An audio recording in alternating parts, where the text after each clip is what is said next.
inicio.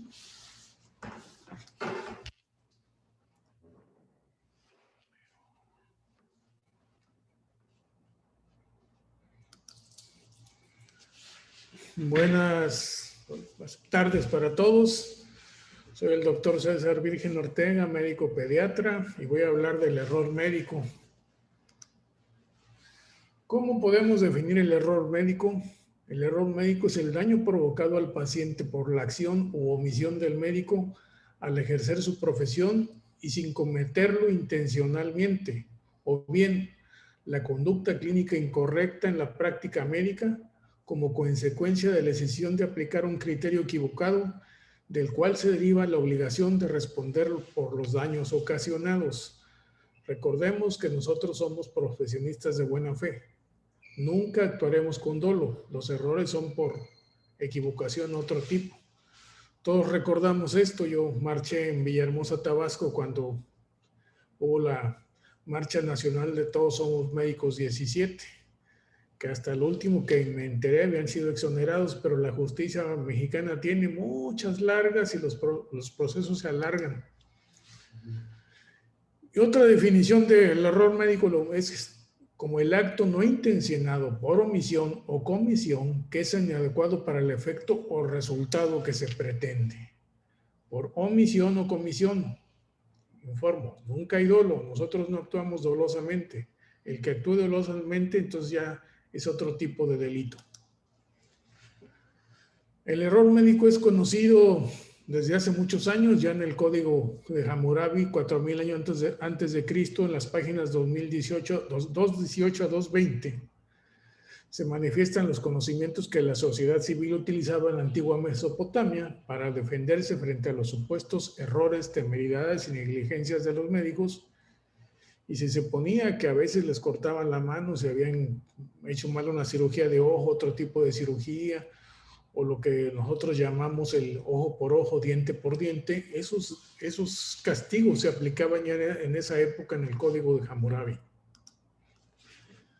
Siguiendo con la historia, pues tenemos el juramento hipocrático, más de 2 milenios de antigüedad, más de 2 milenios, que se utiliza aún en las escuelas de medicina cuando uno se gradúa, y a Hipócrates se le atribuye la frase Ofelin invalenten, ayuda por lo menos a no dañar. O sea que nosotros, como les digo, siempre actuaremos de buena fe y sin malas intenciones. Y del concepto de Hipócrates surgiría después el aforismo latino primum nocere, primero no hacer daño, atribuido al Galeno durante el Imperio Romano. En 1971, Van Rensselaer Porter publicaría su libro Bioética, un salto hacia el futuro, que centraría las bases de la bioética moderna. En 1979, Tom Buchan, filósofo utilitarista, y James Schilder, deontólogo cristiano. La deontología es la ética en cualquier profesión, y para los médicos sería bioética.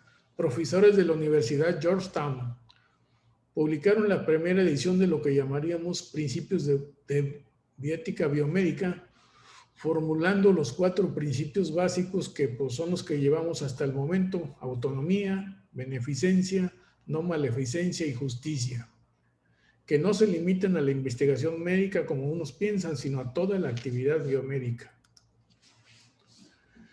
Y podemos dividir el error médico en 3 tipos: individual, que es inherente al todo ser humano. Todos los humanos somos propensos a cometer errores, nada más que los errores en los médicos se magnifican, y más si salen a los medios actuales de información, televisión, radio, que exageran a veces lo que ocurrió, pero ya condenan desde ese momento al médico, y esa condena, aunque después se demuestre que no fue cierto, es difícil de quitar. El error sistemático, la incapacidad de un grupo de reconocer su existencia y que puede ser reconocido por un sistema de verificación de errores. Todos los hospitales actualmente deben de tener sistemas de verificación de errores para evaluar las actitudes, cómo nos comportamos, revisar expedientes, buscar equivocaciones y tratar de corregirlas. Y el error institucional, que se puede presentar por sobrecarga de pacientes, exceso de horas de trabajo, la burocracia. Pedimos algo y pues el trámite burocrático no llega y no llega. Oiga, necesitamos esto para el paciente, no hay dinero, no hay presupuesto. El progreso de los conocimientos médicos y tecnológicos, la especialización médica, que podría implicar el descuido de aspectos generales y la mala relación médico-paciente, porque pues yo soy nefrólogo y nada más veo el riñón, yo soy cardiólogo, nada más veo el corazón, ¿no? Somos todos. Y que es de difícil resolución porque la propia institución que los produce se resiste al cambio para mejorar el entorno laboral. Legal y éticamente existen 4 tipos de errores. Omisión, no hacer algo que necesita ser hecho. O sea, no actuamos correctamente, no actuamos bien. Comisión, hacer algo que no debía de ser hecho. Pues córtale.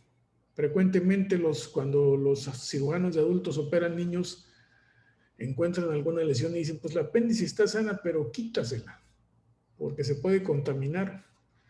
Y luego sufren demandas por haber quitado un órgano sano.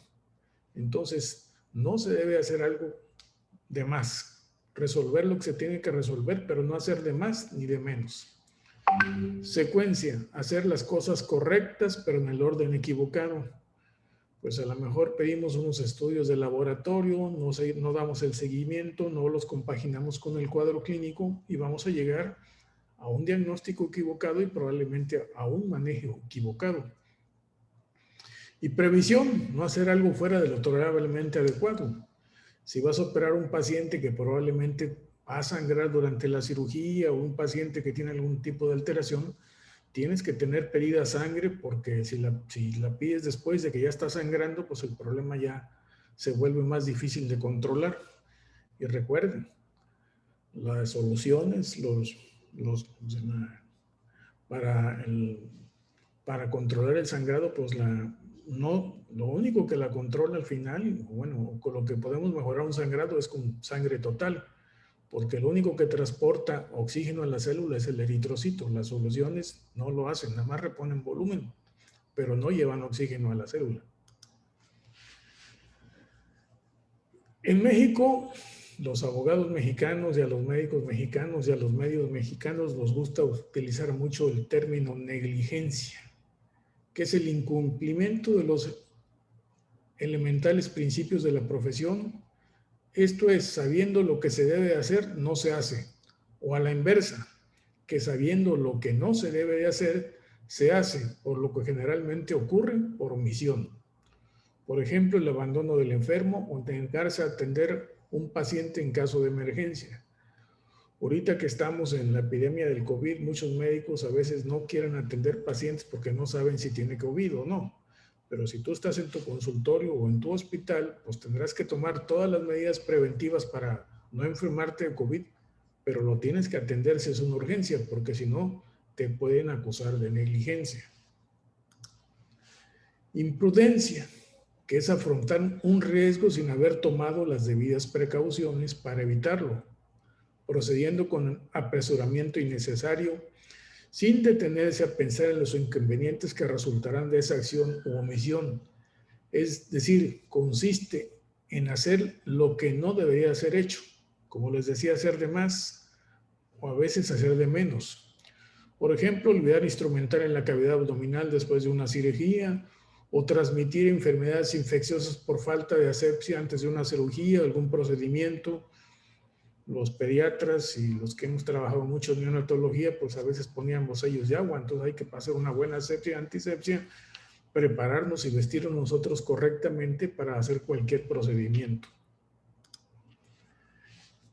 Y luego está la impericia, que es la falta de conocimientos técnicos básicos e indispensables que se deben de tener obligatoriamente en determinada profesión.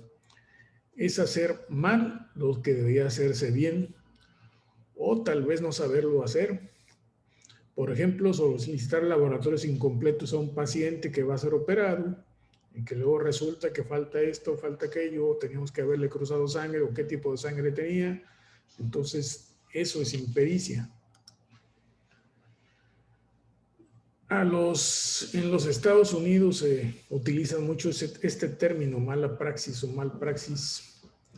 En México se utiliza más el de negligencia, pero lo podemos definir como la infracción o imprudencia cometida en ocasión del ejercicio de la profesión, que vinculada al sector de la salud provoca efectos sobre la vida o salud del asistenciado, y por ello se puede exigir responsabilidad jurídica. Entonces, si nosotros no trabajamos apegados a la lex artis médica, podemos producir un daño sobre el bien que estamos cuidando, que es el paciente, y entonces nos puede generar una demanda de tipo legal. El doctor Brennan T. Lepp, en 1991 publicó un resultado sobre las prácticas de los estudios en la Universidad de Harvard y clasificó los errores en las formas, presenta las diferentes formas de errar en las diferentes etapas de la atención del paciente. Podemos cometer errores diagnósticos por errores o retraso en el diagnóstico, o porque, como a veces ocurre en los grandes hospitales, a la hora que llega un paciente a urgencias y si lo dio el maestro dice es este diagnóstico y todos decimos es ese diagnóstico porque lo dijo el gran maestro, hasta que el paciente evoluciona mal y alguien lo cuestiona y se revisa otra vez el caso, pues lo podemos corregir. Pero si persistimos en ese mal diagnóstico, pues vamos a tener un desenlace no adecuado. En el tratamiento, error en la realización de una cirugía, procedimiento o estudio, o algo muy frecuente, error en las medicaciones, o sea que se ponen dosis de más, dosis de menos, a veces no se aplican las dosis correspondientes y a la hora que es. Preventiva, falla para otorgar un tratamiento profiláctico, como sería pues, tal vez en tuberculosis, en tétanos, que no aplicamos el toxoide y si hay duda, pues la gamaglobulina también antitetánica. Y una muy frecuente actualmente en nuestro tiempo, porque nos hemos vuelto muy tecnológicos, pues pensamos que el paciente es un número, que el paciente lo más lo vemos aquí a la hora de indicar todo en la computadora, que es la falla de comunicación con el paciente, la mala comunicación, la mala relación médico-paciente y la falla de equipo, aunque todo el equipo probablemente desde que ingresó el paciente en urgencia se subió a algún piso, alguna subespecialidad, todos no tenemos una buena relación o estamos fallando en cadena y generamos un daño al paciente. Y pues también lo podemos dividir en evento adverso y evento centinela. El evento adverso es el daño imprevisto ocasionado al paciente como consecuencia del proceso de atención médica. O sea, ocurrió algo que no debía haber ocurrido y tenemos que revisar el proceso que realizamos. El evento centinela es un hecho inesperado, no relacionado con la historia natural de la enfermedad, que produce la muerte del paciente o pone en riesgo su vida. Le deja secuelas, produce una lesión física o psicológica grave o el riesgo de sufrirlas en el futuro. Siempre que ocurra un evento centinela o un evento adverso, se debe reunir tanto los médicos tratantes como el comité de ética del hospital y hacer una buena revisión de todo el caso y generar pues normas o atención a todo el personal para mejorar la atención que proporcionamos. Y pues todo esto genera responsabilidades jurídicas, administrativas, civiles y penales. Desafortunadamente los médicos podemos ser demandados por 5 vías, por la vía jurídica, que puede ser civil o penal, la vía administrativa, que también nos pueden demandar de manera conciliatoria en las comisiones de arbitraje médico, ya sea la nacional o la estatal. Nos pueden demandar ante la Comisión de Derechos Humanos, ellos van a pedir un peritaje y de ese acuerdo, ese peritaje lo giran ellos lo pueden tornar hasta el Ministerio Público diciendo que hay una lesión ahí o una mala práctica. O nos pueden, si trabajamos en el sector público, nos pueden demandar ante las contralorías de cada institución. Entonces, como médicos, ya ven, nos pueden demandar por muchas vías. Entonces debemos de estar siempre prevenir esto. ¿Cómo se adquiere la responsabilidad administrativa? Se adquiere cuando se infringe la Ley General de Salud y o sus reglamentos y demás disposiciones independientes de que se curse un daño o no al paciente. Las sanciones por responsabilidad administrativa se disponen en el artículo 417 de la Ley General de Salud, que consiste en apercibimiento, multa, clausura temporal o definitiva de si es un consultorio, un hospital, y que podrá ser total o parcial y arresto hasta por 36 horas. En caso de ser médico del sector salud, del servidor público, podrá ser sancionados por lo dispuesto en la Ley de Responsabilidad de los Servidores Públicos, que consisten en la destitución o inhabilitación del cargo público. O sea, como les digo, por muchos lados nos pueden demandar. ¿Y qué es la responsabilidad civil? La obligación que una persona tiene con respecto a otro de reparar los daños y resarcir los prejuicios que haya ocasionado como consecuencia de un acto propio o ajeno. Los elementos de este tipo de responsabilidad son que cause daño, que alguien haya causado daño. Ese daño puede ser procediendo con dolo o simple culpa y que medie una relación de casualidad entre el hecho determinante y el daño que le ocasionamos al paciente.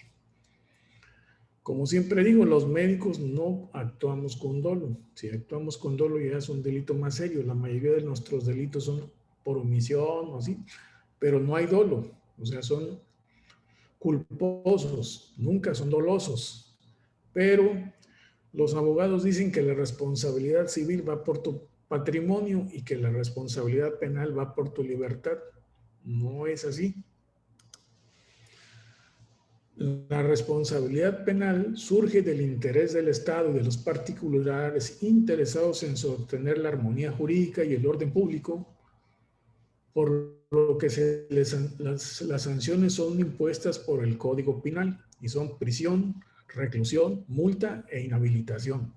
O sea, si vemos la responsabilidad penal, te puede generar prisión, pero también te puede generar una multa para reparar el daño según la ley o una inhabilitación.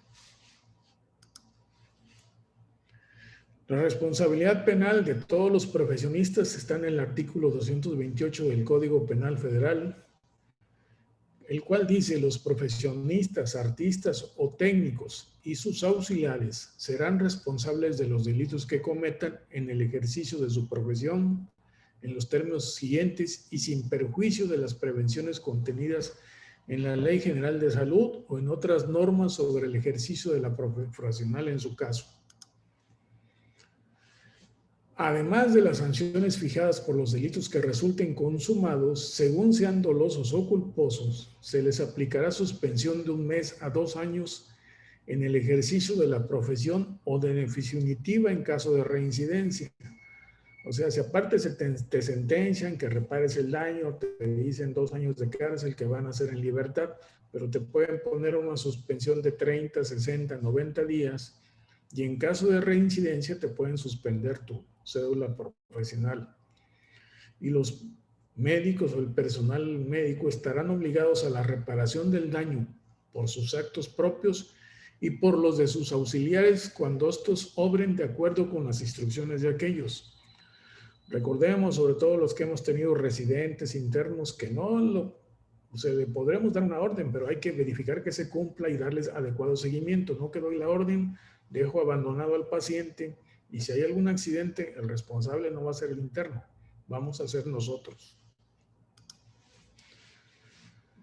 La responsabilidad penal en el artículo 229 dice que el artículo se aplicará a los médicos que, habiendo otorgado responsiva para hacerse cargo de la atención de un lesionado o enfermo, lo abandonen en su tratamiento sin causa justificada y sin dar aviso a la autoridad correspondiente, se vuelven sujetos de las siguientes penas. En el artículo 230 se impondrá prisión de 3 meses a 2 años, hasta 100 días de multa y suspensión de 3 meses a 1 año a juicio del juzgador. a los directores encargados o administradores de cualquier centro de salud cuando incurran en alguno de los casos siguientes. Impedir la salida de un paciente cuando éste o sus familiares lo soliciten, haciendo adeudos de cualquier índole. Retener sin necesidad de un recién nacido por los motivos a que se refiere la parte final de la fracción anterior, o sea, por adeudos al hospital, a la clínica. Retardo o negar por cualquier motivo la entrega de un cadáver, excepto cuando se requieran por orden de la autoridad competente. Cuando va a haber una autopsia del Ministerio Público, pues el que va a ir a recoger el cadáver será el Ministerio Público, pero nosotros no podemos retener por falta de pago un cadáver porque somos sujetos de demanda o el director del hospital. ¿Y cómo podemos evitar y tratar de mejorar todo esto? Con calidad en la atención médica. El concepto de calidad en la atención consensuado entre pacientes y familiares puede expresarse como sigue: otorgar atención médica al paciente con oportunidad, competencia profesional, seguridad respecto a los principios éticos, con el propósito de satisfacer sus necesidades de salud y sus expectativas.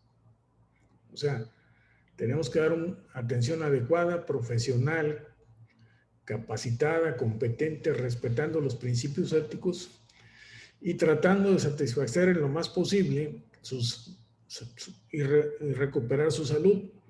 Recuerden una cosa muy importante: en medicina no podemos garantizar resultados, y eso es algo muy frecuente. Le garantizo que va a quedar como nuevo. Paciente fracturado, va a quedar otra vez como estaba, ¿no? Puede quedar con alguna secuela propia de la lesión. Entonces no debemos de garantizar resultados, sino de tratar de dejar lo mejor que se pueda al paciente. La atención debe ser con oportunidad. En el proceso de atención médica, la oportunidad se determina como la necesidad de otorgar la atención en el momento preciso en que es necesaria para el paciente, es decir, no después, pero tampoco antes, al momento justo que el paciente la necesite o que nos las esté solicitando. Con frecuencia se demanda la realización de un procedimiento diagnóstico terapéutico en momentos en los que no es propicio para el paciente, por la posibilidad de riesgos implícitos o inconvenientes para lograr una evolución favorable.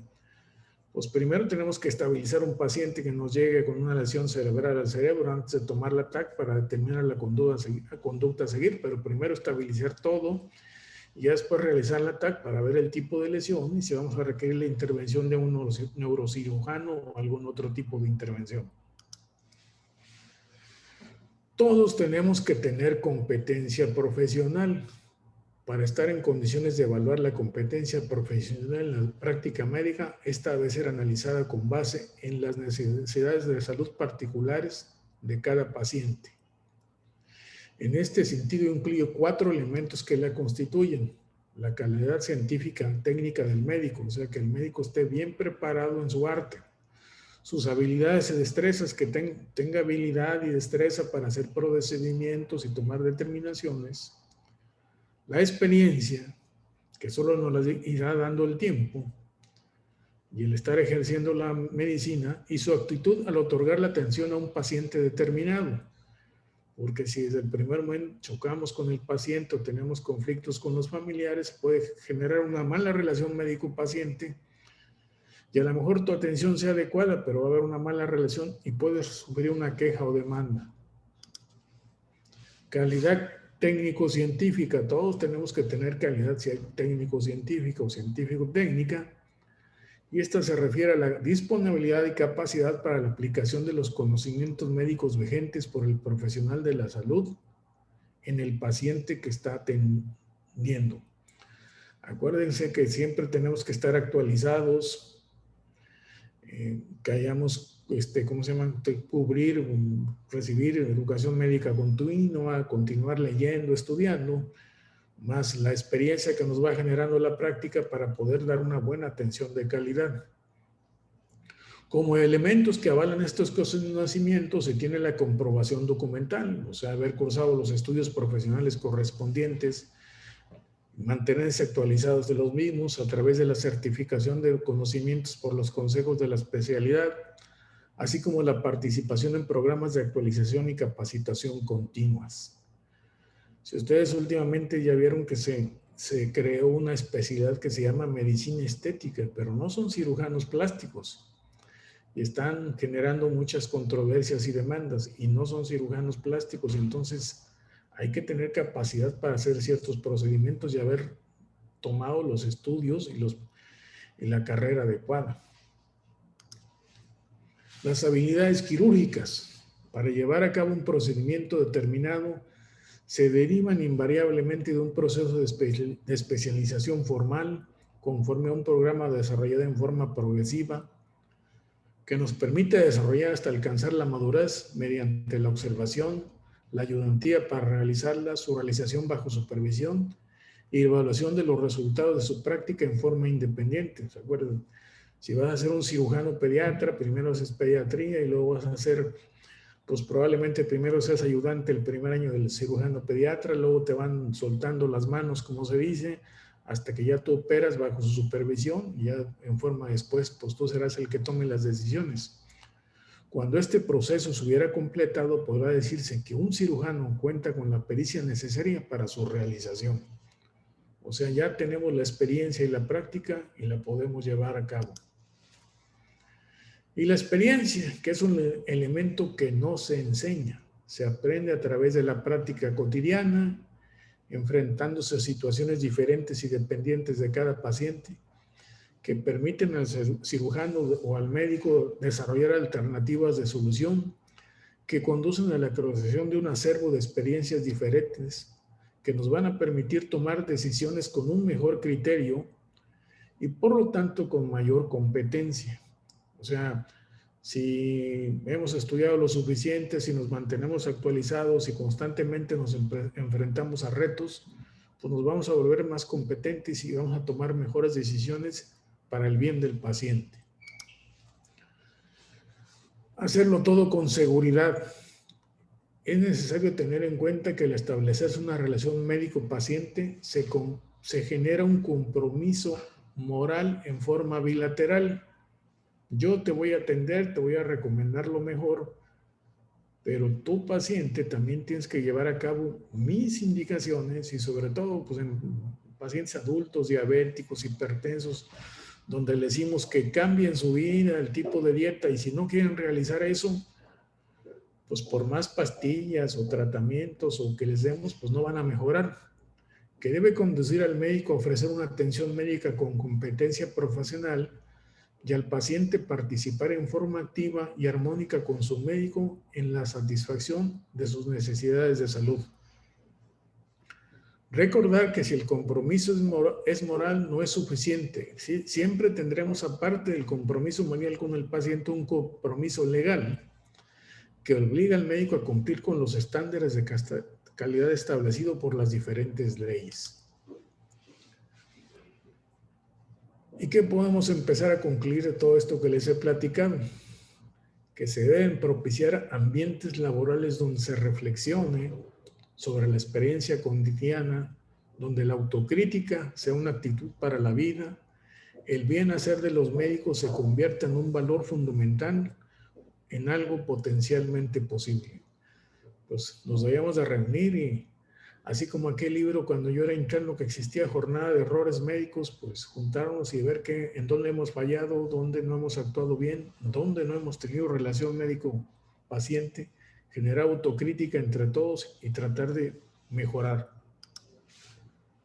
La curiosidad, la reflexión, el refinamiento de la actitud clínica para enfrentar los problemas clínicos pondrán conjuntar los aspectos teóricos y prácticos de la medicina, evitando así la disociación que tradicionalmente se presenta en ellos, creando espacios propicios para la superación del personal y evitar caer en las rutinas.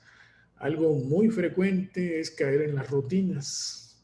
Hace años de repente me llaman en el hospital que porque un recién nacido en mi indicación le había puesto oxígeno al nacer y parece que no había agua en el barboteador, sino había alcohol o otra sustancia.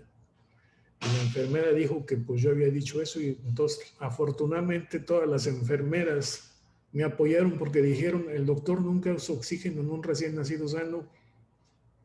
ni hace rutinas, hace lo que tiene que hacer y no usa oxígeno. Y esa conducta que había tenido durante mucho tiempo me salvó de meterme en un problema. Buscar una mejora continua de la calidad en la atención médica, acercarnos al reconocimiento de nuestras fallas, permitirá reconstruir la forma en que se utilizan los recursos diagnósticos y terapéuticos con que se cuenta para brindar apoyo a los problemas de los pacientes, teniendo como fin su último, su bienestar. Recordemos sobre todo que en las instituciones los recursos son finitos, no alcanzan para todos. Entonces, tenemos que no gastar de más ni gastar de menos.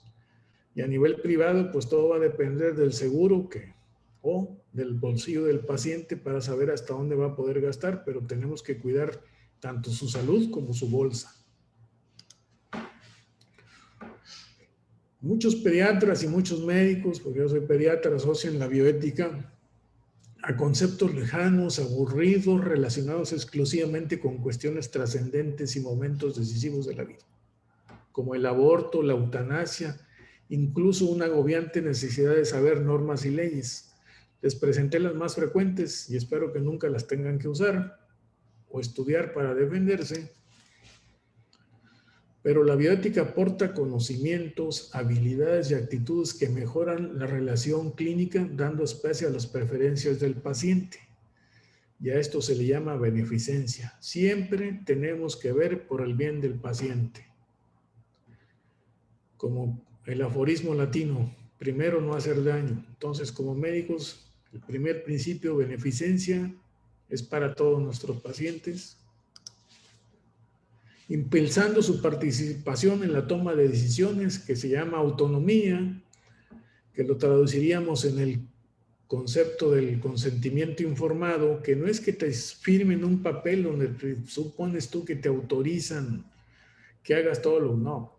El consentimiento informado es que te sientes, le expliques todo lo que se va a hacer con el paciente, lo que esperamos y los resultados que esperamos, sin prometer de más. Entonces ya con ese conocimiento él te firme un consentimiento. Pero recuerden, porque muchos médicos piensan que al firmarte un consentimiento pueden cometer iatrogenias o errores. No, eso no te salva. El trato justo, el acceso equitativo a los recursos sanitarios, que ese es el principio de justicia de la bioética. Debemos procurar que los recursos, sobre todo los que trabajan en institución, pues sean para todos. Y el rechazo nocivo a todo cualquier daño al paciente, que es la no maleficencia. Y esos son los 4 principios básicos de la bioética que todos debemos de conocer y llevar a cabo. Y esta manera de trabajar no solo es estimulante intelectualmente, humanamente y profesionalmente, sino que mejora la atención de los pacientes añadiendo calidad y calidez a nuestra atención, no como un eslogan que yo vi hace muchos años en la radio en Villahermosa, Tabasco, que todos decían que daban atención con calidad y calidez, pero a los pacientes en la institución lo trataban con el pie y en el consultorio le ponían alfombra. Tenemos que darlos igual, ya sea en la institución como en el consultorio privado. Santiago Ramón y Cajal, fisiólogo español, ganador del premio Nobel,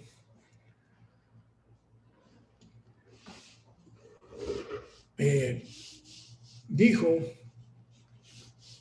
que lo peor de cometer un error, lo peor no es cometer un error, sino tratar de justificarlo en vez de aprovecharlo como un aviso de providencial de nuestra ligereza e ignorancia. Cuando cometamos un error, ya sea sistémico o personal, tratar de resolver, mejorar y no dejarlo que nos sirva de experiencia a todo el equipo médico para llegar a mejores conclusiones y sacar las mejores cosas para llevar para el paciente y para uno mismo. Muchas gracias a todos. Buena tarde.